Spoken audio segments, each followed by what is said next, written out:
देख रहे हैं आप। मैं हूं आमिर हसन आप सभी के साथ। जम्मू कश्मीर में नेशनल कॉन्फ्रेंस के सदर डॉक्टर फारूक अब्दुल्ला ने पार्टी के अंदर डिसिप्लिन बनाए रखने की अहमियत पर जोर दिया।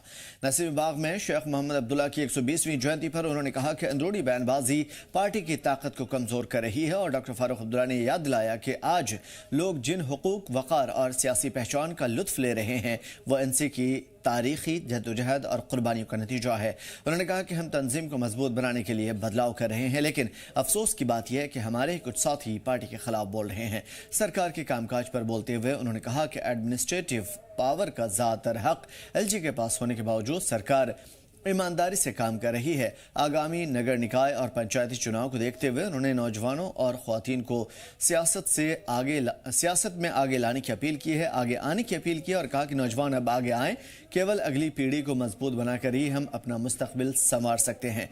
यकजहती की शेख अब्दुल्ला की पहचान रही है, विजन रहा है और यही हमारी असली पहचान है। मैं वो खुदा से पास अकिस वरियस मज कूट हकव कर तरफ लेफ्टिनेंट गवर्नर तान सोरे क्या तमिस थमुत मो तम पत कर हुकूमतन कोशिश तुन मुश्किलात दूर करने हर तरफ मेंबर असेंबली दौरान वातान तुंदन मुश्किलातन मज चुना तय बोझ मगर कस खानी आसान कर बे वन बह जमात मज तब्दीली अनाम सह ठीक लग अपुज फोटो हवान कित दुश्मन रूदमुत बायो ये तंजीम पकन बगैर यीतिस कालस न अत ठीक करो तंजीम वो सोरी कह तंजीम आसव तेल आसव हुकूमत तंजीम आसव न तेल आसव न हुकूमत कहीं मुश्किलातन मन पका यह तलवार या तलवार पे वस कदम तुलान इसे तोह सोब वन गुजारिश करा यम तब्दीली करान तम करान पन्ने खतर तम करान यह जमात मजबूत करने खतर यह जमात मज जवान यून कतिस कालस रोजन वन सिर्फ बुढ़े पकनावान वक्त आव ये जवान वन हिम्मत दिन तम पकन पगह पकान इलेक्शन म्यूनसिपैलिटी हूं टाउन एरिया कमेटियन हूं पंचायतों अत मज तुह खुदा सद पास जवान खड़ा कर परमिट लिखमित वाल सम जनान तिम 33% अत मज जाय हासिल तम तन तैयार कर परमिट लिखमित यम जन हेकन तुंद मुश्किलात दूर कर अगर शंगित रोजो तेल गो मंजिल दूर इसे बेसो गुजारिश करा बयानबाजी करो खत्म गो करो तंजीम मजबूत बयान पे वाता सिर्फ हर कह बयाना दिवान तल न पत तमिस तल क्या इसे बह आज 5 दिसंबर वनान वन वंद तो खला जानान कूत मुश्किल इसे यकुत करो यूता यकुत करो तूतो गो मजबूत यम करना यम मुखालिफ तुम करना तुहद मुश्किलात खड़ा मगर खोचुन खुदान दितो तुह कामयाबी सह दिया तुह वक्त आया ब्रो पकन मुबारक तुह सारे बहुत MLA पन्ने जमात के लोकल लीडर्स वर्करस महल प्रेसिडेंटस सुन शुक्रिया करान कि सह तंजीमस ब्रो दिवान पकन सह तंजीमस थप कर गलती कुछ साथ गसान वनान तम सात तथ करो ठीक बे गे नवाज सुबह मजबूत कर तुम सिर्फ सदरस टेलीफोन कर बस करो सदरस थप है तुम देह प्रेसिडेंट छू तुह महल प्रेसिडेंट छू तुह ब्लॉक प्रेसिडेंट छू तुह तम पे MLA छू तुह सऊदी फारूक अब्दुल्ला बेनी कहीं इसे खुदा से पास नवाज सुबह करियो मजबूत बे वो जान जान इंसान यम जन तंजीमस मज हकन ब्रोट पकित यूथस वन यूथ जवान बचन तो बचन ये तंजीम छो तैयार पका पकना इसे आज पर गो तैयार ये पन्न शानन पर तुलनस आसान चुन पकना मुश्किलात मगर ये हिम्मत आसे अल्लाह ताला दिया तार दिया खुदा ताला थो सलामत बे वंदन जान पठन ये तंजीम कसिन बे मजबूत अल्लाह ताला थो तय गरकन सलामत यम गुजरेमत अल्लाह ताला दीन तिमन जनतस मत जाए बे दीन दीदार मोहम्मद समरी या सारांश मुश्किलें आएंगी, परेशानियां आएंगी, दिक्कतें आएंगी, लेकिन एक साथ मिलकर और जमा मर्दी के साथ इस चीज़ का मुकाबला होगा और आप सभी की सहमति, आप सभी का पार्टिसिपेशन ज़्यादा ज़रूरी है। ये इस तरह की बयानबाजी इस वक्त फारूक अब्दुल्ला कर रहे थे 120वीं जयंती, लेकिन इस खास मौके पर आज जम्मू कश्मीर में क्या हुआ, ग्राउंड पर उतरते हैं। श्रीनगर में मीर हमारे साथ जुड़े हुए हैं। मीर, क्या कुछ रहा आज खासतौर पर अगर इस प्रोग्राम के हवाले से बात करूँ तो? वेल देखिए, बिल्कुल इसमें एक बहुत इंपॉर्टेंट फैक्टर ये भी देखने को मिला कि अक्सर डॉक्टर फारूक अब्दुल्ला जो है उर्दू में मीडिया के साथ खिताब होते हैं, लेकिन आज ऐसा लग रहा था कि वो मीडिया से खिताब नहीं हो रहे थे, वो बल्कि लोगों से खिताब हो रहे थे। और उन्होंने बिल्कुल एक सरल सीधी भाषा में जो है आज कश्मीरी लैंग्वेज में लोगों को अप्रोच करने की कोशिश की, क्योंकि एक लंबे समय से सरकार के मुतल्लिक जो है अलग अलग जो एक चमगोइयां हम कह सकते हैं, कई सारे ऐसे रिस्पॉन्सेस या रिएक्शन या एहतिजाज या स्टेटमेंट्स जो है सियासी तौर पर देखने को मिले हैं, जिससे ऐसा कहीं ना कहीं पे एक एटमॉस्फेयर क्रिएट हुआ था कि जैसे ऐसा लग रहा था कि सरकार जो है अपने वादों पे खरी नहीं उतरी है, उनकी जो कारकर्दगी है वो कहीं ना कहीं पे नाकिस नजर आ रही है।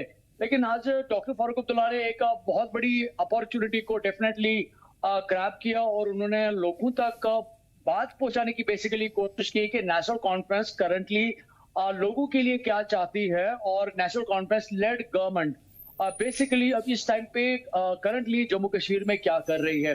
क्योंकि लंबे समय से इस बात को लेकर जो है पॉइंट आउट किया जा रहा था, स्टेटमेंट्स आ रहे थे पॉलिटिकली बेसिकली कि नेशनल कॉन्फ्रेंस गवर्नमेंट जो है वो वादे पूरे नहीं कर पा रहे जो वादे इन्होंने गवर्नमेंट से किए हैं। लेकिन उसकी वजह से जो है पब्लिक में भी एक इस तरह का एक कंसेप्शन जो है वो डेफिनेटली डेवलप हुआ और लोग डिलेमा में हो गए कि क्या हम उस वक्त सही थे जब यहाँ पे यूटी थी या यहाँ पे सरकार नहीं थी, अब सरकार बनी है तो कहाँ पे डेवलपमेंट हो रही है, किस तरह की डेवलपमेंट हो रही है, गवर्नमेंट ने कुछ जो बेसिक प्रोमिसेस किए थे वो प्रोमिसेस क्यों पूरे नहीं हुए। तो आज जो है डॉक्टर फारूक अब्दुल्ला ने कई सारी चीजों को जो है पॉइंट आउट करके उनको क्लैरिफाई करने की कोशिश की और साफ तौर पर कहा कि जो एमएलए जो है वो इंसान ही है और हर चीज में एक वक्त लगता है। आने वाले वक्त में अभी 4 साल है और कोशिश यही होगी कि जम्मू कश्मीर सरकार ने जो भी लोगों के साथ वायदे पूरे करने की बात की है उन सभी वादों को पूरा करने की हर मुमकिन कोशिश की जाएगी, लेकिन लोगों को एतमाद रखने की बहुत ज्यादा जरूरत है, उनको भरोसा रखने की बहुत ज्यादा जरूरत है, तब जाके नेशनल कॉन्फ्रेंस के जितने भी एमएलए हैं, चाहे हम इंडिपेंडेंट एमएलए की बात करें या जो एलाइड जो हमें इसमें कांग्रेस के एमएलए मिलते हैं, और उन पे भरोसा रखने की जरूरत है। और आने वाले वक्त में जिस तरह से गवर्नमेंट ने लोगों के साथ प्रॉमिसेस किए उन प्रॉमिसेस को पूरा किया जाएगा। साथ साथ क्योंकि आज 120 जो एक बर्थ एनिवर्सरी जो शेख मोहम्मद अब्दुल्ला की आज जो है ऑब्जर्व की गई और इस वक्त में उस वक्त भी जो है एक बड़ी तादाद जो है नेशनल कॉन्फ्रेंस के जो लीडरान जो है उस वक्त मौजूद थे और उस वक्त भी उन्होंने यही कोशिश की कि लोगों के सामने एक क्लियर पिक्चर जो है गवर्नमेंट के हवाले से रखने की उन्होंने कोशिश की और लोगों को जो है एतमाद रखने की उन्होंने लगातार बात की है कि सरकार ने 5 साल मांगे हैं। पहला साल कहीं ना कहीं पे अगर दिक्कत में था तो लेकिन उसके बावजूद भी सरकार ने बहुत सारे ऐसे काम किए, बहुत सारे ऐसे इकदाम उठाए, वो हर मुमकिन कोशिश कर रहे हैं कि हर वो काम किया जाए जिससे अभी तक जम्मू कश्मीर महरूम रहा है। हालांकि उन्होंने ये बात भी बिल्कुल क्लियरली कर दी कि जिसमें उन्होंने कहा कि जो ज्यादातर जो पावर्स जो है, चाहे उनकी इम्प्लीमेंटेशन की बात करें या उनकी एग्जीक्यूशन की बात करें, वो उनके हद इख्तियार में नहीं है बल्कि वो एलजी ऑफिस के हद इख्तियार में है। लेकिन उसके बावजूद भी नेशनल कॉन्फ्रेंस सरकार कोशिश यही कर रही है कि जो भी उनके हाथ में पॉसिबल है जिसको वो कर सकते हैं उसको वो हर मुमकिन करने की कोशिश करेंगे, लेकिन साथ साथ ना गवर्नमेंट पे भरोसा करने की जरूरत है, बल्कि साथ साथ जो नेशनल कॉन्फ्रेंस की जो एक मैकेनिज्म जो है, जो एक इंस्टीट्यूशन जो है, इसको भी मजबूत करने की जरूरत है। उन्होंने आज नौजवानों को दावत दी कि वो नेशनल कॉन्फ्रेंस में आए, इस तंजीम को मजबूत करे, क्योंकि जिस तरह से आज के दिन को एक नेशनल कॉन्फ्रेंस के लिए ये बहुत अहम दिन है, इनफैक्ट पूरे जम्मू कश्मीर के लिए, क्योंकि शेख अब्दुल्ला जो है जम्मू कश्मीर के बानी रहे हैं। कई सारी जो बड़ी डेवलपमेंट्स जो है, अचीवमेंट्स जो है, वो जम्मू कश्मीर में हमें देखने को अगर मिलती हैं तो वो उन्हीं के वक्त हुई हैं जो यहाँ पे आज तामीर है। चाहे हम SKICC की बात करें, स्किम्स की बात करें, कई सारे ऐसे मल्टीपल डेवलपमेंटल इंफ्रास्ट्रक्चर्स जो है आज जम्मू कश्मीर के पास जो है वो उन्हीं के बदौलत जो है इनिशियली जो है बनाए गए हैं। अगर हम पिछले 40 वर्षों की अगर हम प्रीवियस डेट्स की बात करें तो उस चीज को वो चाहते हैं कि यहाँ पे इतिहाद रहे, यूनिटी रहे, डिग्निटी रहे और ऑनर के साथ जो है यहाँ के लोग जो है जम्मू कश्मीर के लोग अपनी जिंदगी बसर करें। तो उन्होंने आज इस हवाले से भी कहा कि नेशनल कॉन्फ्रेंस को मजबूत बनाने की जरूरत है। उन्होंने कहा कि आने वाले वक्त में जो है पंचायत इलेक्शंस होने हैं या ULB इलेक्शंस की अगर हम बात करें वो भी होने वाले हैं, तो उसमें नौजवानों की पार्टिसिपेशन बहुत ज्यादा इंपॉर्टेंट है। अब बुजुर्गों ने जितना अभी तक इस सियासी तौर पर जम्मू कश्मीर को आगे चलाना था वो चला रहे हैं, लेकिन अब आने वाले वक्त में इन फ्यूचर में नौजवानों की बहुत ज्यादा जरूरत है, उनकी आइडियाज की जरूरत है। लेकिन इन तमाम चीजों के बीच में जिस तरीके के फारूक अब्दुल्ला कह रहे हैं जम्मू कश्मीर आगे लेके जावान एंड खुदाया इंशाअल्लाह लोगन हिंद मसला दूर करावान, इस तरह की चीजें कब तक चलेंगी? आपको नहीं लगता कि फिलहाल साल भर की जो चीजें हैं उसी से लोग जज कर पा रहे हैं कि आपके हौसले कितने बुलंद हैं या फिर आप किस खीमे में हैं, किस पाले में हैं? बल देखिए, क्योंकि शेख मोहम्मद अब्दुल्ला के बाद अगर कोई बड़े दिग्गज अगर जम्मू कश्मीर में कोई नेता है तो वो डेफिनेटली डॉक्टर फारूक अब्दुल्ला है।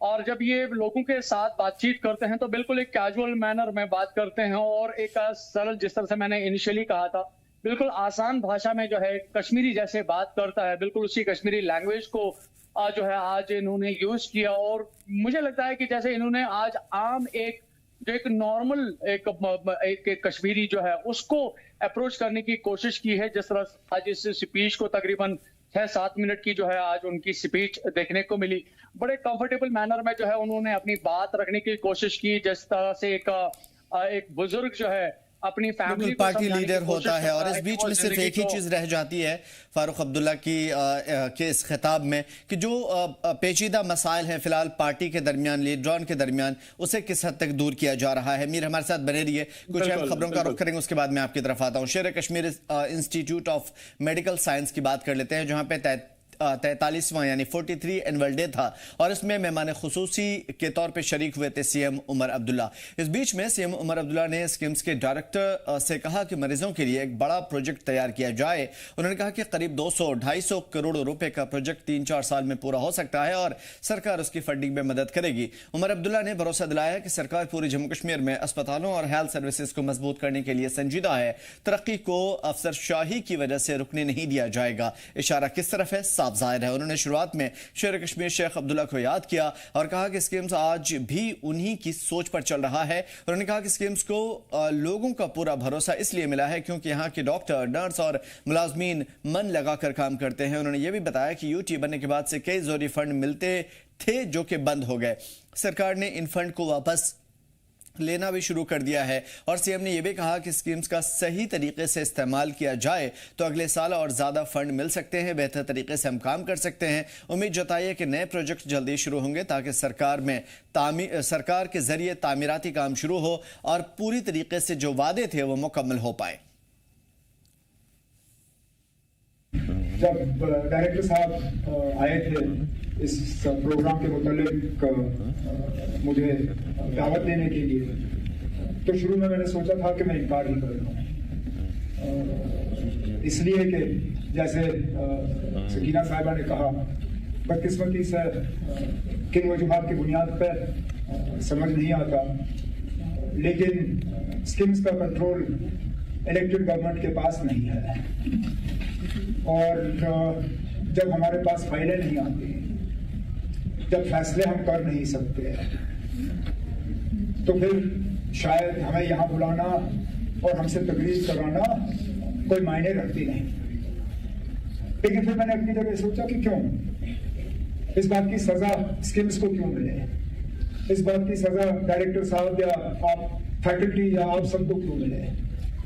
स्किम्स की फाइल बेशक मुझे नहीं भेजी जा रही है, सकीना को नहीं भेजी जा रही है। आप देखें यहाँ ऑडियंस में इंतजामिया को कोई अफसर आपको नजर आ रहा है? मुझे तो नहीं आ रहा है। पता नहीं जानबूझ के उन्हें कहा गया है कि यहाँ नहीं आना है या उन्हें इन प्रोग्रामों से दूर रखा गया है, मैं नहीं जानता।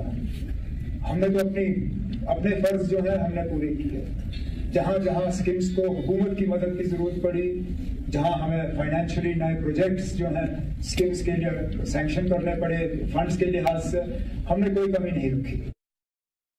मरकज की हुकूमत ने मेरी इस डिमांड को कबूल करते हुए इसको यूटीज के लिए भी एक्सटेंड किया, तो इस साल से ये पैसा कोई 2000 करोड़ के आसपास जो है कैपिटल एक्सपेंडिचर के लिए हम टैप कर सकते हैं। मैं चाहता हूं कि डायरेक्टर साहब अपने साथियों के साथ बैठ के कोई एक बड़ा प्रोजेक्ट जिससे कि स्किम्स और खासकर स्किम्स में इलाज हासिल करने वाले लोग जो हैं, जो दूर दराज इलाकों से आते हैं, जो कि आप 3-4 साल के अंदर मुकम्मल कर पाओगे। साल के आप अगर 50-60 करोड़ भी मुझसे ले लो तो सेस्की के तहत ये पैसे जो है मैं स्किम्स के हवाले कर सकता हूँ। 43rd एनुअल डे जो है बनाया जा रहा है। शायद जब शेर कश्मीर ने इस इंस्टीट्यूट की बुनियाद रखी, शायद उन्होंने भी नहीं सोचा होगा कि इतने साल बाद भी बाकी अस्पतालों के मुकाबले लोग प्रेफर करेंगे स्किम्स में जो है इलाज हासिल करना। सबसे बेहतर इलाज, सबसे बेहतर डॉक्टर, सबसे बेहतर जो पैरामेडिकल और नर्सिंग स्टाफ, सबसे बेहतरीन जो हेल्थ केयर। फिलहाल जिस तरीके की चीज़ें चल रही है उससे ये तो जाहिर है कि जो आला कमान है, पार्टी के सरबराह हैं, वो काफ़ी मुशफ़िक़ मुरब्बी की तरह पेश आ रहे हैं और पार्टी को यूटी को मजबूती की तरफ लेकर के जाना चाहते हैं। लेकिन दो नौजवान, ख़ासतौर पे उमर अब्दुल्ला, MP आगा रुहुल्ला और ऐसे न जाने कितने नाम हैं जहाँ कहीं न कहीं तजाद है। अगर मैं ये कहूँ कि CM उमर अब्दुल्ला के दरमियान और MP आगा रुहुल्ला के दरमियान जो तजाद चल रहा है उसमें अवाम की क्या राय है, अवाम की क्या सोच है? मीर वेल देखिए, बिल्कुल एक समय से जब से जम्मू कश्मीर में सरकार बनी है तब से 3 तरह के जो है हमें टसल्स देखने को मिले हैं। एक टसल जो है इन बिटवीन द पार्टी जो है नेशनल कॉन्फ्रेंस में देखने को मिल रहा है, जहां पे 2 लोगों की जो आइडियोलॉजी है वो कहीं ना कहीं पे मैच नहीं हो पा रही है। गवर्नमेंट अपनी तरफ से लगातार एफर्ट्स लगा रहे हैं, अपनी तरफ से क्लैरिफाइंग या जस्टिफाइंग जो स्टेटमेंट्स हैं उनकी तरफ से आ रहे हैं। वहीं पे पार्टी के एक और जिम्मेदार हैं MP आगा रुहुल्ला मेहदी, जिनका अक्सर ये मानना होता है कि पार्टी का जो निज़ाम जो है वो उस तरीके से नहीं चल रहा है जिस तरीके से इसको बनाया गया था, या सरकार उस तरह की हिकमत अमली या उस तरह की जो इकदाम जो है या काम जो है या कार्रवाइयां जो हैं उस तरह की नहीं कर रहे हैं जिस तरह से उन्होंने लोगों के साथ वायदे किए थे। ये पहला टसल जो कहीं ना कहीं पे 2 लोगों के बीच में नजर आ रहा है। सेकेंड, जो गवर्नमेंट और एडमिनिस्ट्रेशन के बिटवीन नजर आ रहा है एक लंबे समय से, और ये तभी शुरू हुआ था जब यहाँ पे सरकार बनी। तो सरकार अभी 2 जो है फरीकें के साथ कंजेक्टिवली जो है वो लड़ रही है। दोनों साइड से जो है उनकी तरफ से शिकायत मिल रही है कि सरकार की तरफ से प्रॉपर जो मैकेनिज्म जो है गवर्नमेंट का वो नहीं चल रहा है, क्योंकि कई बार लेफ्टिनेंट गवर्नर मनोज सिन्हा ने इस बात का इजहार किया है ड्यूरिंग हिज स्पीच, जिसमें उन्होंने कहा है कि गवर्नमेंट के पास सारे इख्तियारात हैं, बल्कि सिर्फ LG ऑफिस के पास कुछ पर्टिकुलर इख्तियारात हैं जिसमें लॉ एंड ऑर्डर या सिक्योरिटी आती है, एडमिनिस्ट्रेटिव पावर्स आते हैं।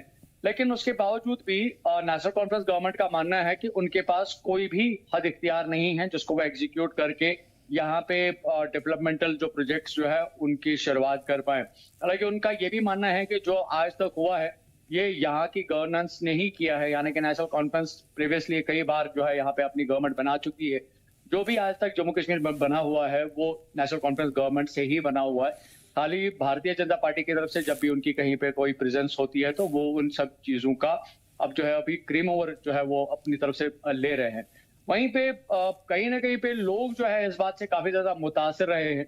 उसका जो एक रिस्पॉन्स एंड रिजल्ट हमें रिसेंटली बडगाम इलेक्शंस में देखने को मिला, जहां पे जब सरकार यहाँ पे बनी थी उस टाइम पे चीफ मिनिस्टर उमर अब्दुल्ला ने 2 जगह पे अपनी सीट हासिल की थी एज एमएलए। एक चीज हमें जरूर इसमें ऐड ऑन करके बताइएगा, जिस तरीके से हम देख पा रहे हैं कि सीएम उमर अब्दुल्ला हर बात में कहते हैं कि फाइलें भेजी जा रही हैं और सर्द मुहरी का इजहार किया जा रहा है एडमिनिस्ट्रेशन की जानिब से।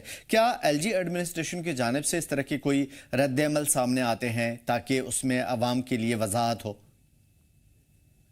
क्योंकि कई बार जो है एलजी मनोज सिन्हा कई सारे ऐसे प्रोग्राम्स में है एज ए चीफ गेस्ट शिरकत करते हैं और जब भी उनके बारे में जो है इस तरह के प्रीवियस स्टेटमेंट्स रहे होते हैं जिसमें उनको तनकीद का निशाना बनाया जाता है कि एलजी ऑफिस से जो है उनको एक कोल्ड नोटिस मिल रही है, कोल्ड रेस्पॉन्स मिल रहा है, जिसकी वजह से गवर्नमेंट जो है किसी भी चीज को एग्जीक्यूट या इम्प्लीमेंट जो है ऑन ग्राउंड नहीं कर पा रहे हैं। खासतौर पर अगर हम प्रोजेक्ट्स की बात करें, उनकी इम्प्लीमेंटेशन या उनकी जो एक पासिंग आउट जो एक प्रोसेस जो होता है वो पास आउट्स नहीं हो जाते हैं, जिसकी वजह से सभी डॉक्यूमेंटेशन का जो प्रोसेस जो है वो एलजी ऑफिस के पास है, इसलिए कोई भी काम जो है गवर्नमेंट के हद इख्तियार में नहीं है।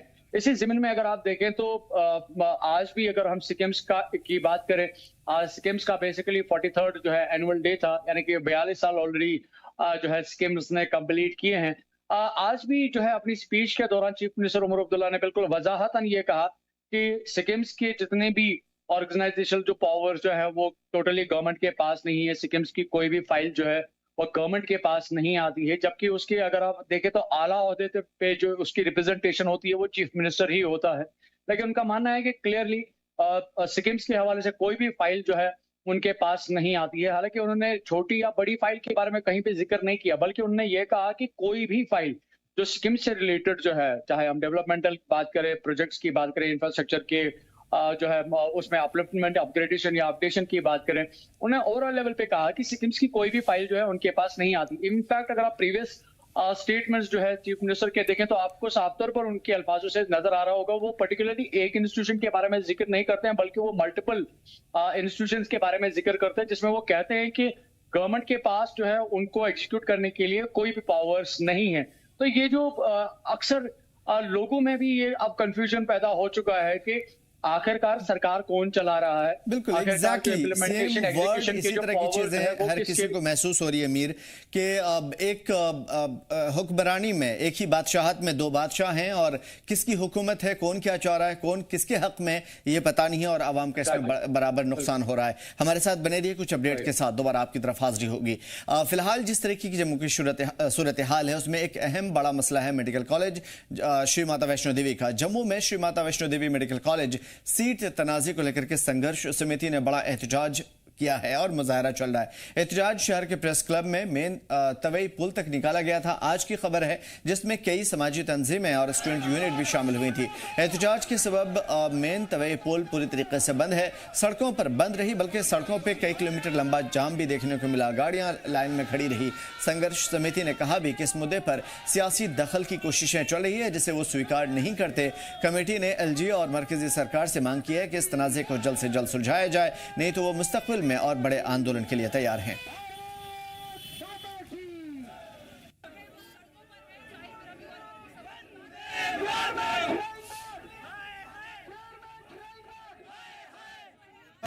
हर प्लेटफार्म पर डिस्क्रिमिनेशन हो रही है।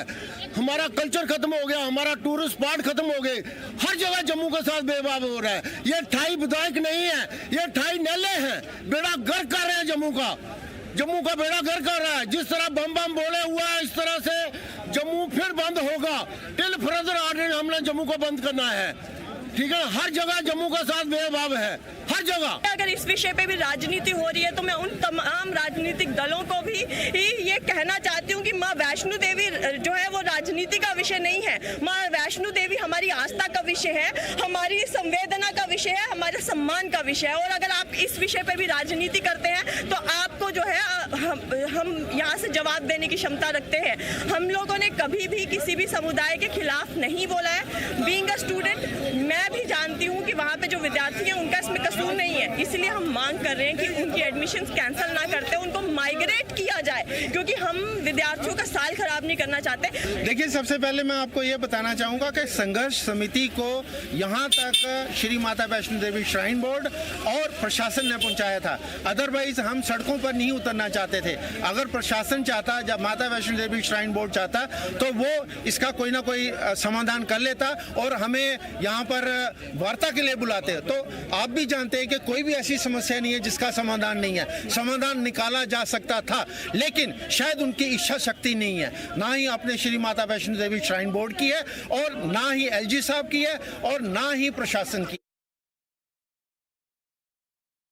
श्री माता वैष्णो देवी मेडिकल कॉलेज के लिए जो एक संघर्ष समिति लड़ रही है, उसको लेकर एक बार फिर से आज वो सड़कों पर हैं। जम्मू में एक बड़ी जो है रोष रैली निकाली जा रही है, जिसमें कई सारे अलग अलग संगठन जो हैं वो इस संघर्ष समिति की प्रोटेस्ट में जो है वो शामिल हो रहे हैं। यहाँ अगर आप देखेंगे सैकड़ों की तादाद में यहाँ पर जो लोग हैं वो नजर आ रहे हैं, चाहे वो युवा राजपूत सभा हो, चाहे वो यहाँ पर राष्ट्रीय बजरंग दल हो, या फिर अगर हम बात करें यहाँ पर विश्व हिंदू परिषद हो, बहुत सारे अलग अलग जो संगठन हैं उनके लोग यहाँ पर बीच में यहाँ पर संघर्ष समिति के साथ आकर के यहाँ पर ये बड़ा एजिटेशन प्रदर्शन जो है वो कर रहे हैं। साफ तौर पे सरकार को यहाँ पर सीधा सीधा अल्टीमेटम दिया जा रहा है कि 2008 जैसी स्थिति एक बार फिर बनाने की कोशिश ना करें, और अगर आप ऐसी कोशिश करेंगे तो जम्मू उसी तरह की एजिटेशन फिर लड़ने को तैयार हो जाएगा। हालांकि कहा यह भी जा रहा है कि जिन बच्चों को मेडिकल कॉलेज में सीट्स दी गई है उनको किसी और कॉलेज में जो है शिफ्ट किया जाए, ताकि उनका जो साल है, समय है, वो बर्बाद ना हो। लेकिन इस बीच साफ तौर पर संघर्ष समिति की यही मांग है, जो श्राइन बोर्ड जो कि हिंदुओं के डोनेशन चढ़ता है, तो इसमें सिर्फ हिंदुओं के बच्चों को ही पढ़ने का अधिकार होना चाहिए, बजाय बाकी लोगों का। जी, जम्मू कश्मीर लद्दाख के लिए जम्मू से ख्वाहिश मुटियार की रिपोर्ट। पीडीपी सदर महबूबा मुफ्ती ने खट्रा में Shri Mata Vaishno Devi medical institute of excellence की एडमिशन लिस्ट से जुड़े हुए तनाज़े पर बड़ा बयान दिया। उन्होंने कहा कि हालात पैदा खास तौर पे बड़े ही अफसोस की बात है कि इस तरह के हालात पैदा हुए। उन्होंने बताया कि माता वैष्णो देवी यूनिवर्सिटी और बाबा गुलाम शाह यूनिवर्सिटी के लिए ज़मीन मुफ्ती मोहम्मद सईद और वज़ीर आला मुफ्ती मोहम्मद सईद के दौर में दी गई थी, ताकि इस इलाके के लोग खास करके नौजवान बेहतर एजुकेशन पा सकें, बाहर के स्टूडेंट भी यहाँ आकर के पढ़ाई कर सकें। एडमिशन पूरी तरीके से मेरिट बुनियाद पर हुई है।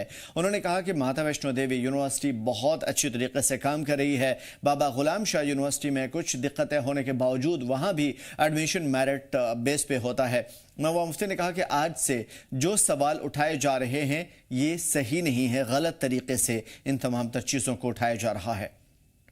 वैष्णो देवी और बाबा गुलाम शाह पातशाह जब ये बनने वाले थे तो मुफ्ती साहब वजीर आला थे, उन्होंने दोनों यूनिवर्सिटीज़ के लिए ज़मीन गवर्नमेंट की उन्होंने अलॉट की थी, ये सोच के कि इस एरिया के जो हमारे लोग हैं, जो खासकर हमारे यूथ है, उनकी पढ़ाई अच्छी होगी और बाहर से भी लोग आएंगे और मेरिट जिसका होगा उसको सीट मिलेगी। और बहुत अच्छी माता वैष्णो देवी जो यूनिवर्सिटी बहुत अच्छी चल रही है।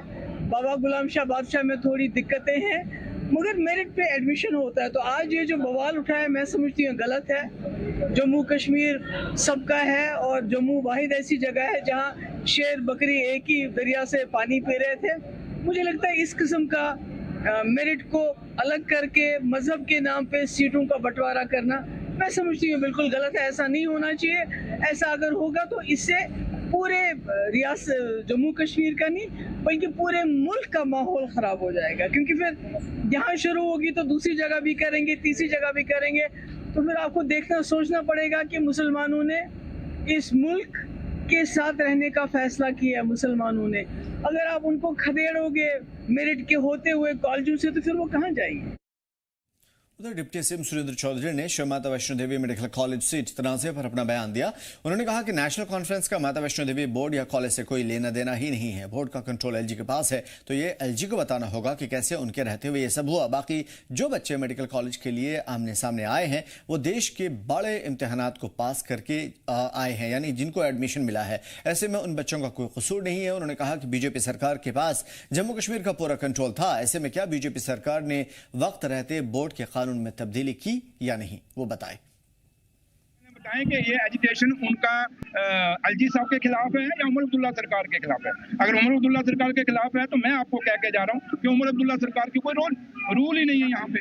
ऐसा कोई हमारे पास है ही नहीं कि हम उस पर कंट्रोल करें। कंट्रोल सारा इनका है। बाकी रही बात कि बीजेपी अगर कोई जो भी चाहती है 11 साल वो एक्ट भी बदली कर सकती थी, रूल्स एंड रेगुलेशन भी बदली कर सकती थी।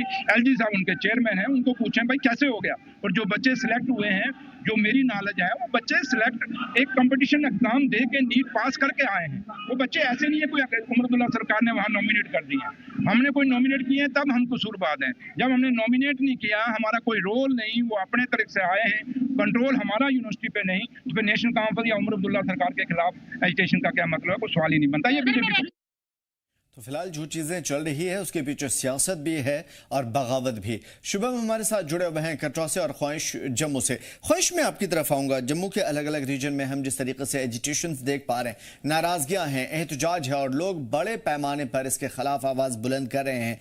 मुझे नहीं लगता कि उनको ये मालूम नहीं होगा कि जो भी प्रक्रिया है वो दुरुस्त तरीके से हुआ है और इसमें जो एलिजिबिलिटी क्राइटेरिया उसे फुलफिल किया गया है, लेकिन उसके बावजूद भी नाराजगी है। आखिर क्या है जिसकी पर्दादारी है? देखिए आमिर, कहीं ना कहीं हम देख रहे हैं कि इस पूरे विषय पर सियासत भी हो रही है और धर्म की राजनीति भी इसमें खेली जा रही है। और साथ ही साथ अगर हम बात करें तो खिते विशेष को विभाजन करने के लिए, उसको डिवाइड करने के लिए, सस्ती और ओछी राजनीति के लिए ये सब आप कह सकते हैं इस पूरे विवाद को जो है उसको बढ़ाया जा रहा है। अगर हम देखें तो जिस तरह से ये यूनिवर्सिटी का मामला सामने आया, कहाँ से शुरू हुआ था? कुछ लोगों ने, इंटेलेक्चुअल लोगों ने इसकी बात शुरू की। उसके बाद कुछ हिंदू संगठनों ने प्रदर्शन करना शुरू किए।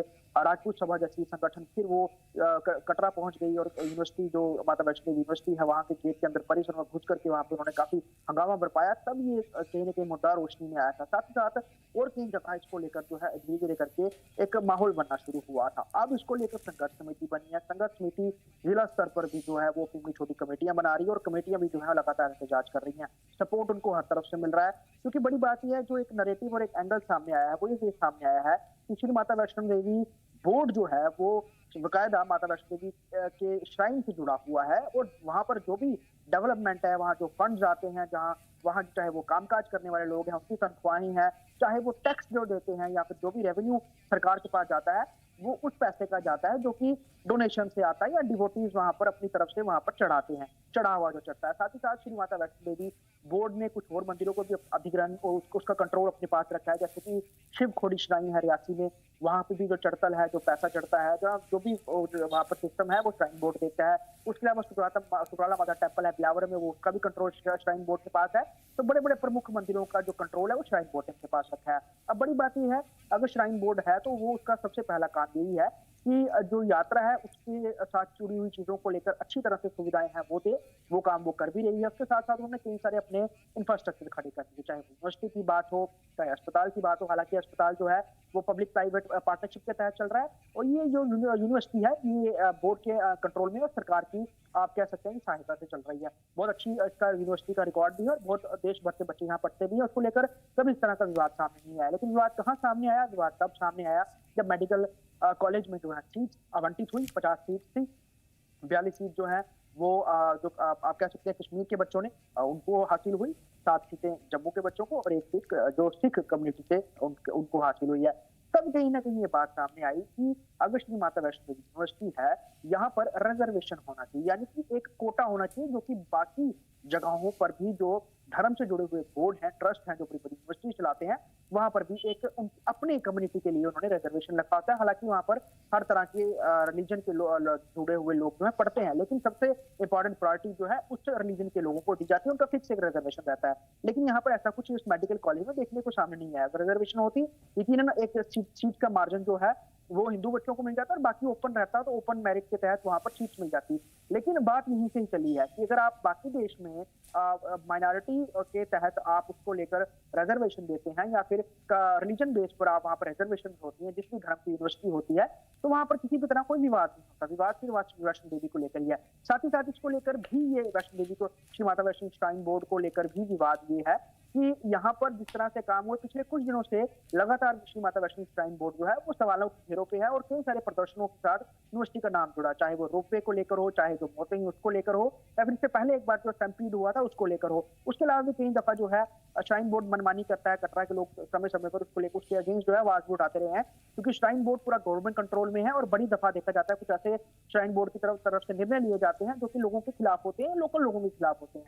इसको लेकर भी विवाद था। हालांकि इसमें एक एंगल एंगल और देखने वाली बात है कि माता वैष्णो देवी में जो लोग जाते हैं, श्रद्धालु जाते हैं, वहां पर घोड़े खच्चर पिट्ठू वाले उसमें ज्यादातर मुस्लिम कम्युनिटी के लोग हैं, लेकिन उसको लेकर कभी कोई विवाद नहीं बना, कभी बिल्कुल ये पॉइंट जो आप कह रहे हैं ख्वाहिश, मैं इसी चीज का इंतजार कर रहा था और मैं आपसे समझूंगा भी इस चीज के हवाले से कि जो रंग देने की कोशिश की जा रही है, हिंदू वर्सेस मुस्लिम, जम्मू वर्सेस कश्मीर और इस तरह न जाने कितनी सारी चीजें हैं, इवन एडमिनिस्ट्रेशन वर्सेस सरकार, ये बहुत सारे एंगल हैं, इसके हवाले से क्या कुछ है। लेकिन उससे पहले शुभम, मैं आपसे समझने की कोशिश करूंगा, श्राइन बोर्ड इस बीच में जिम्मेदार बना हुआ है और सवालों के घेरे में है। क्या इन तमाम तर तनाजे के बीच में श्राइन बोर्ड की जानिब से या जिम्मेदारों के बीच कोई भी स्टेटमेंट सामने आया है इस तनाजे पर? शुभम। बिल्कुल आमिर, काफी अहम सवाल भी है आपके द्वारा, क्योंकि अक्सर देखा गया है कि माता वैष्णो देवी बोर्ड प्रशासन जो है वो अलग अलग समय में अलग अलग मुद्दों के ऊपर जो है वो घेरे में खड़ा हो जाता है। मैं बात करूं, रोपवे का मुद्दा था, उस पर भी श्राइन बोर्ड के ऊपर काफी लोगों ने एजिटेशन की। पिछले साल अगर मैं इन्हीं दिसंबर की ही बात करूं तो दिसंबर में कटरा में हड़ताल तक की सिचुएशन बन चुकी थी, बच्चे भूख हड़ताल पे बैठ चुके थे, पर उसके बावजूद श्राइन बोर्ड जो है वो अपनी मनमानी ही कर रहा है। रोपवे का काम जो है वो धड़ल्ले से कर रहा है, जबकि बैठ के बातचीत करनी थी वो नहीं की स्थानीय लोगों के साथ। इसके अलावा अब मैं यूनिवर्सिटी की ओर अगर मैं आ जाऊं तो विश्वविद्यालय में सीटों का आवंटन को लेकर जो लगातार लोगों के द्वारा प्रदर्शन किया जा रहा है वो कहीं ना कहीं सही भी है, क्योंकि माता वैष्णो देवी श्राइन बोर्ड की यूनिवर्सिटी है। जब यूनिवर्सिटी के अंदर इस बार पहली बार मेडिकल कॉलेज की सीटें का जो बैच बैठना था, वहां पर उसका सारी देखरेख जो है वहां के जशपाल शर्मा, जो डॉक्टर जशपाल शर्मा है, उसके देखरेख में किए जाना था। जब ये बायलॉज बनाए जा रहे थे तो उस समय इस चीज का ध्यान क्यों नहीं रखा गया, ये एक बड़ा अहम सवाल है। हालांकि इसमें बच्चों का कसूर नहीं है। अमीर, मैं आपको ये भी बता दूं तो पहले 2 साल अगर कोई भी मेडिकल कॉलेज बनता है किसी भी राज्य में तो उसमें नीट का एग्जाम जो है वो क्वालिफाइड नहीं होता है, उसमें सिर्फ बोथ जिसे कहते हैं जो स्टेट का एग्जाम होता है वो बच्चे पास करते हैं। ठीक है, उसमें ज्यादातर बच्चे जो है वो मुस्लिम बच्चे पास हुए थे, पर अगर विश्वविद्यालय माता वैष्णो देवी बोर्ड प्रशासन के द्वारा चलाया जा रहा है तो इसमें जशपाल शर्मा जो है वो इस चीज का संज्ञान जरूर रख सकते थे, ध्यान जरूर रख सकते थे, पर कहीं ना कहीं ये सवाल भी जरूर खड़ा होता है कि क्या कहीं अपने पर्सनल फायदे के लिए तो नहीं जशपाल शर्मा के द्वारा इतनी बड़ी लापरवाही की गई। हालांकि एलजी की अगर मैं बात करूं, गवर्नर उपराज्यपाल की बात करूं तो उनको जो जहां तक ब्रीफ किया गया वो उसी तरीके से यूनिवर्सिटी के बायलॉज में फॉलो करते हैं। पर सबसे बड़ा सवाल ये है कि अगर जशपाल शर्मा को अपॉइंट किया गया है बोर्ड मेंबर की तरफ से तो क्यों इतनी बड़ी लापरवाही उनके द्वारा की गई। इसके अलावा अगर मैं बात करूं तो कहीं ना कहीं जिस तरीके से मेरे सहयोगी ख्वाहिश ने भी कहा कि कहीं ना कहीं राजनीति रंग जो है वो लेता हुआ नजर आ रहा है ये विवाद। 2008 की ओर अगर मैं लेके चलूं तो इसी तरीके से बम बम बोले कि एजिटेशन की शुरुआत हुई थी और काफी लंबे समय तक ये एजिटेशन हुई थी उस टाइम पे कि सरकार को जो है फिर लास्ट में लोगों की बात जो है वो माननी पड़ी थी। पर कहीं ना कहीं आने वाले दिनों में अगर ये यूनिवर्सिटी का मुद्दा नहीं हल होता है तो शायद से बम बम बोले से बड़ी एजिटेशन जो है वो जम्मू में देखी जा सकती है। इसके अलावा अगर मैं बात करूं एनसी सरकार की तो एनसी सरकार भी अपना पलड़ा झाड़ते हुए नजर आ रही है। पहले सीएम की बात करें तो सीएम ने कहा कि जब यूनिवर्सिटी बनी तो तब कहीं पर भी ये क्राइटेरिया नहीं रखा गया था कि कितनी सीटें किसको दी जाएंगी। आज डिप्टी सीएम सुरेंद्र चौधरी के द्वारा भी ये बयान दिया गया कि ये सरकार के पास नहीं ये सीटें, ये चेयरमैन जो है वो बोर्ड है। कहीं ना कहीं एनसी सरकार भी अपना पलड़ा झाड़ते हुए नजर आ रही है। महबूबा मुफ्ती, बिल्कुल ये तमाम चीजें ऐसी हैं जिसके ऊपर नजर डालना जरूरी है। इन शॉर्ट 30 सेकंड 1 मिनट में ख्वाहिश आपसे जवाब चाहेंगे कि इसका एंगल क्या है, क्योंकि बहुत सारी चीजें जो सुलझी हुई नहीं है। देखिए आमिर, साफ तौर पर इस पर राजनीति करने की कोशिश की जा रही है, चाहे बीजेपी हो वो इसमें पोलराइजेशन देख रही है, नेशनल कॉन्फ्रेंस पोलराइजेशन देख रही है, और नेशनल कॉन्फ्रेंस जो कि दोनों बाई इलेक्शन में सीटें हारी है तो कहीं ना कहीं उनकी जमीन खिसकती उनकी नजर आ रही है। उनको लग रहा है कि उमर अब्दुल्ला, हम जो स्टेटमेंट देख रहे हैं और आज अपने जो महबूबा मुफ्ती का सुर देखा तो बहुत नरम सुर से बात उन्होंने अपनी स्टेटमेंट दी। हालांकि वो हमेशा अग्रेसिवली बोलती हैं जब कश्मीर को लेकर कोई बात आती है या फिर किसी भी मुस्लिम कम्युनिटी के बच्चे को या फिर वहाँ के उनके लोगों की बात आती है तो महबूबा मुफ्ती बढ़ चढ़ के बात करती है, लेकिन यार उनके सुर बहुत ढीले थे। लेकिन वहीं अगर उमर अब्दुल्ला की बात करें वो अब महबूबा मुफ्ती की राह पर चल रहे हैं। जिस तरह से वो अग्रेसिवली टारगेट करती थी वैसे वो उमर अब्दुल्ला बतौर सीएम होकर टारगेट कर रहे हैं। उनका ये तो कहना था कि हमारे बच्चे मेरिट में आ रहे हैं, आपके बच्चे नालायक हैं। ये एक किस्म से उनका कहने का मकसद, अगर आपके बच्चे नहीं मेरिट में आ रहे हैं तो हमारी क्या गलती है। तो एक किस्म से जम्मू के बच्चों को उन्होंने ये कहने की कोशिश की कि ये मेरिट में नहीं आ सकते हैं। ये चीफ मिनिस्टर के बिल्कुल बड़ी बात यह है कि इतना समझिए आवाम के लिए कि आप भावुक मत होइए। सियासत जवान हो चुकी है और अपनी इस जवानी के रजाव में सभी को बहकाने की कोशिश कर रही है। इसे किसी तरीके से हिंदू वर्सेस मुस्लिम और कश्मीर वर्सेस जम्मू या फिर दूसरे अंदाज में इसे लेने की कोशिश मत करिए, गहराई में उतरिए। मालूमात आपके सामने में है। शुभम, आपका बहुत बहुत शुक्रिया। ख्वाहिश बने रही हमारे साथ। कुछ खास चीजें जिसके ऊपर नजर डालना जरूरी है। टेक्निकल खराबी की वजह से एक बड़ी खबर जो लगातार इंडिगो की चल रही है, सर्विस बुरी तरीके से मुतासिर है। पूरे मुल्क के साथ साथ इसका असर जम्मू कश्मीर सर्विस पे देखा जा रहा है। एयर सर्विस बहाल नहीं हो रही है। जम्मू एयरपोर्ट पर आज इंडिगो की 11 फ्लाइटें कैंसिल हुई। अगर आप टोटल की बात करें तो ओवरऑल 400-500 फ्लाइटें अब तक रद्द हो चुकी हैं देश भर में। जबकि श्रीनगर एयरपोर्ट पे भी 10 से ज्यादा फ्लाइटें कैंसिल कर दी गई। दीगर फ्लाइटें ताखिर से चल रही है। मुल्क में इंडिगो की 400 से ज्यादा बताई जा रही है जो कैंसिल हो चुकी हैं और उससे ज्यादा ऐसी भी हैं जो ताखिर से चल रही हैं। इसमें मुसाफिर एयरपोर्ट पे फंस जाते हैं, परेशान हैं। और सबसे बड़ी वजह, कई मुसाफिरों ने सख्त नाराजगी का भी इजहार किया है। इंडिगो ने इस परेशानी को अभी तक हल नहीं किया है। फिलहाल बिना किसी देरी या फिर अपने तमाम तर प्रॉब्लम को दूर किए हुए इंडिगो मुसाफिरों को संयम बरतने के लिए कह रही है। फिलहाल जम्मू राजधानी ट्रेन नंबर 12426 डाउन में एक 3rd AC कोच का इजाफा किया गया है ताकि लोगों को आगे भेजा जा सके। यह सर्विस अगले 7 दिनों तक जारी रहेगी और इस बारे में सीनियर डिविजनल कमर्शियल मैनेजर ने तफसीली जानकारी भी दी है। जम्मू टू श्रीनगर 4:40 की इंडिगो फ्लाइट से जा रहा था, तो काउंटर पे जो ही हमने बोला इनको कि क्या है, तो इन्होंने कहा इतना ही कि सारे फ्लाइटें कैंसिल है। अब कारण क्या है वो नहीं पता है, लेकिन जिस तरीके से इनकी जो मिसमैनेजमेंट क्या कारण है उस चीज़ को लेके इनको अवेयर करना था पहले 2 दिन, या जहां टिकट ये लोग बुक करा रहे हैं, या तो बुकिंग के ही समय की फिलहाल 2-4 दिन रुके इंडिगो की फ्लाइट में नहीं जाना चाहते हैं जो यात्री ने जिन्होंने बुकिंग करी थी, तो काफ़ी दिक्कत है। और इतना ही कहें कि मायूस होकर निकले हैं कि फ्लाइटें जो कैंसिल है। तो मुल्क भर की अगर बात छोड़ दें थोड़ी देर के लिए, तो जम्मू और कश्मीर इंटरनेशनल एयरपोर्ट पर जो सूरत हाल है वो किसी से छुपी हुई नहीं है। सूरत हाल और भी ज्यादा भयावह हो सकती है आने वाले दिनों में, क्योंकि टेक्निकल ग्लिचेस बताई जा रही है। हालांकि इसके पीछे और भी बहुत सारी कवायद है, स्कीमें हैं और सरकार के ऊपर नाराजगी या अपोजिशन का हमला, बहुत सारी चीजें। ख्वाहिश, अगर जम्मू की मैं बात करूं, क्या कुछ सूरत हाल रही आज इंडिगो की फ्लाइट्स के हवाले से और अपडेट्स क्या रहा आने वाले दिनों में मुसाफिरों के लिए एडवाइजरी? बिल्कुल आमिर, मैं अभी अपने दर्शकों को ये चीज बता दूं कि जो DGCA ने एक नया रूल बनाया था, जिस रूल के कारण ये सारी चीजें हुई, वो रूल जो है, वो ऑर्डर जो है, जो एक ऑर्डर निकाला था, वो DGCA ने वापस ले लिया है। यकीनन उससे राहत जो है वो एविएशन कंपनीज को मिलेंगी और कल से लग रहा है कि इंडिगो जो है वो पूरा ट्रैक पर आ जाएगी, क्योंकि स्टाफ की कमी होना और एक स्टाफ को एक टाइम बाउंड तरीके से काम करना, उसमें शॉर्टेज एकदम से आ गई थी, जिस कारण एक के बाद एक फ्लाइट जो है कैंसिल होने लग पड़ी। वो फ्लाई नहीं कर पा रही थी और एकदम से ये आंकड़ा पहले 50, फिर 100, 200, फिर 400 तक पहुंच गया। जम्मू की बात करें, 11 फ्लाइट यहाँ से कैंसिल हुई हैं, 10 फ्लाइट श्रीनगर से कैंसिल हुई हैं, तो इसका असर ओवरऑल पड़ा है। लेकिन अब ये जल्द से जल्द ठीक हो जाएगा। लोगों को बहुत परेशानी हुई, कई लोगों की कनेक्टिंग फ्लाइट थी आगे, वो उनकी मिस हो गई। कहीं किसी ने किसी की शादी में जाना था, किसी ने कोई ऑफिशियल काम में जाना था, तो बहुत लोगों की मुश्किलात हुई। इलाज कराने के लिए लोगों ने जाना था, तो सफर किया है लोगों ने। वहीं रेलवे ने कुछ राहत जरूर दी है। एक स्पेशल बोगी जो है वो राजधानी एक्सप्रेस में लगाई जाएगी और आगे एक सप्ताह तक चलेगी। जो लोगों को इनकन्वीनियंस फ्लाइट में कैंसिलेशन से हो रहा है वो रेलवे के थ्रू ट्रेवल कर सकते हैं। ओवरऑल अगर हम बात करें, ये सब टेक्निकल चीजें या फिर हम देखें तो ये तब आई हैं जब DGCA ने एक ऐलान किया था, जिसमें कुछ एम्प्लॉइज के लिए जो है कुछ दिशा निर्देश जारी किए गए थे, जिससे कहीं ना कहीं जो एविएशन कंपनी थी वो उस दिशा निर्देश को फॉलो नहीं कर पा रही थी और उनके लिए एकदम से ग्लिच आ गया। ग्लिच का मतलब ये कि वो उनके पास चीजें प्रोवाइड नहीं हो पा रही थी और स्टाफ की कमी आ गई। तो ऐसे में जो फ्लाइट कैंसिलेशन है वो होना शुरू हो गई और सबसे बड़ी फ्लीट जो है इंडिगो की देश भर में, उनकी फ्लाइट जो है सबसे ज्यादा कैंसिल हुई। हमने देखा लोग नाराज थे, हताश थे।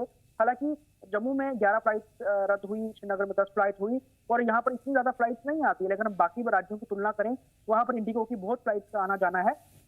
ऐसे में वहां पे ज्यादा लोग जो परेशान हुए हैं। ओवरऑल अब इस निर्णय के बाद अब देखना ये होगा कल से किस तरह की स्थिति नजर आती है, लेकिन अभी लग रहा है कि जो चीजें यहाँ नॉर्मल होने में थोड़ा वक्त लग सकता है, लेकिन वो ट्रैक पर आ जाएंगी। बड़ी बात यह है अब सरकार को ये देखना होगा कि अगर डीजीसीए ने कोई ऑर्डर निकाला था एविएशन कंपनी के लिए, तो क्या वो उस तरीके से नहीं निकाला गया कि इनको वक्त मिल जाए या फिर कोई प्रैक्टिस कर लें। डायरेक्ट इस तरह की इंप्लीमेंटेशन से जो नतीजा हुआ, रिजल्ट हुआ, वो सबने देखा, जिस कारण देशवासियों को भारी जो है आप कहें कि उनका समय बिल्कुल आउटपुट देखने को मिला। इम्प्लीमेंटेशन और एग्जीक्यूशन में कहीं ना कहीं बीच में दिक्कतें हुई हैं, जिसकी वजह से एक बड़ी समस्या खड़ी हो गई है। मीर, क्या कुछ असुविधाएं हैं, खासतौर पे श्रीनगर एक बड़ा एयरपोर्ट है, और क्या उन असुविधाओं के लिए खेद प्रकट किया है इंडिगो की जानिब से और कुछ कहा गया है?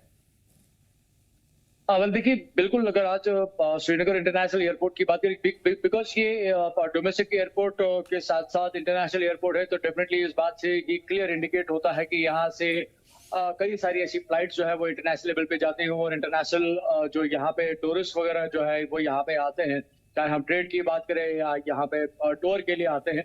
और कई सारी चीजें बड़े स्ट्रिक्टली जो है प्लान की जाती हैं जब यहाँ कश्मीर आया जाता है, अक्सर चाहे हम कारोबार के हवाले से देखें या टूरिज्म के हवाले से देखें। और जिस तरह से अर्ली इन द मॉर्निंग जो है इस तरह की सूरत हाल श्रीनगर इंटरनेशनल एयरपोर्ट पर देखने को मिलेगी। करीबन 18 में से 10 जो इंडिगो की जो फ्लाइट्स जो है वो कम्प्लीटली कैंसिल हो गई थी, और जितने भी वहां पे जो पैसेंजर्स पहुंचे थे उनको अनफॉर्चुनेटली जो है प्रेयर लेवल पे जो है इन्फॉर्म नहीं किया गया था। एंड लेटर ऑन जो है जितने भी वहां पे स्टैंडर्ड जो पैसेंजर्स थे उनको मायूसी के साथ जो है वापस निकलना पड़ा, क्योंकि उस टाइम पे इन इमरजेंसी जो है उनके लिए ऑल्टरनेट प्लेन या ऑल्टरनेट फ्लाइट्स जो है प्लान करना काफी ज्यादा डिफिकल्ट था।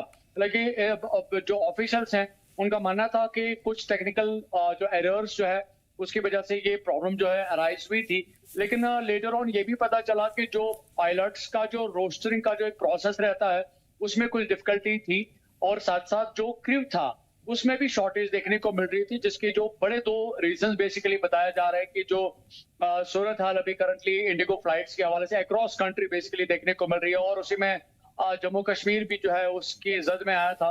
और कहीं ना कहीं पे जो पैसेंजर जो है उन्होंने खासतौर पर रिफंड्स की भी बात की है, और जो पैसेंजर्स आज नहीं जा पाए उनके एक्स्ट्रा जो खर्चे जो है डेफिनेटली चाहे हम बुकिंग्स की बात करें, होटल्स की बात करें, जहां से वो उनका जो है चेकआउट हो चुका था, उनको अब दोबारा से जो है होटल्स में अपने आप को स्टे कराना पड़ा, क्योंकि अभी तक भी इसके बारे में कहीं पे कोई जो ऑफिशियल और कंफर्म्ड जो एक सूटेबल जो स्टेटमेंट जो है वो इस तरह का नहीं आया है जहां से ये पता चले कि जो फ्लाइट्स का जो सिस्टम जो है वो वापस रिस्टोर किया गया है। बल्कि ऑफिशियली ये बताया गया है कि वो अपने रियल टाइम मॉनिटरिंग जो है खासतौर पर अपने टिकट के हवाले से, अपने फ्लाइट के हवाले से वो लगातार देखते रहे, जो कि इंडिगो की अपनी एक मोबाइल एप्लीकेशन भी है और वेबसाइट भी है, जहां से वो अवेयर करते हैं जो फ्लाइट्स की जो सस्पेंशन है या जो उनका टेक ऑफ या टाइमिंग जो होती है।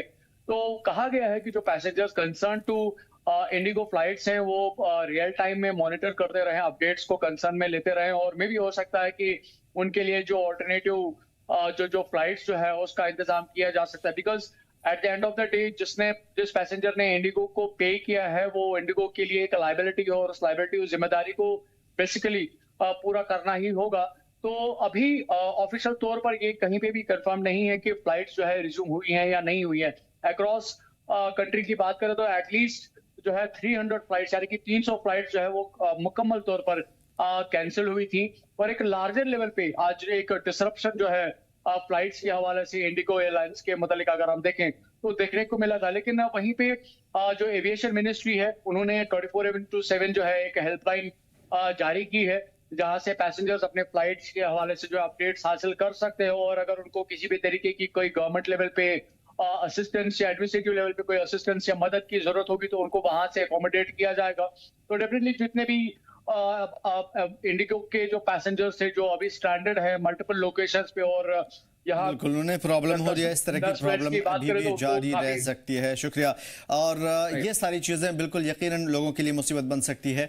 तो फिर यात्रीगण कृपया ध्यान दें, आपको हुई असुविधा के लिए इंडिगो को खेद है। जल्द ही रोस्टर जारी किया जाएगा और यकीनन तमाम तर अपडेट्स आप तक पहुंचाई जाएंगी जम्मू कश्मीर लद्दाख के थ्रू। शुक्रिया मीर, तमाम तर जानकारी के लिए, तमाम तर अपडेट के लिए मीर।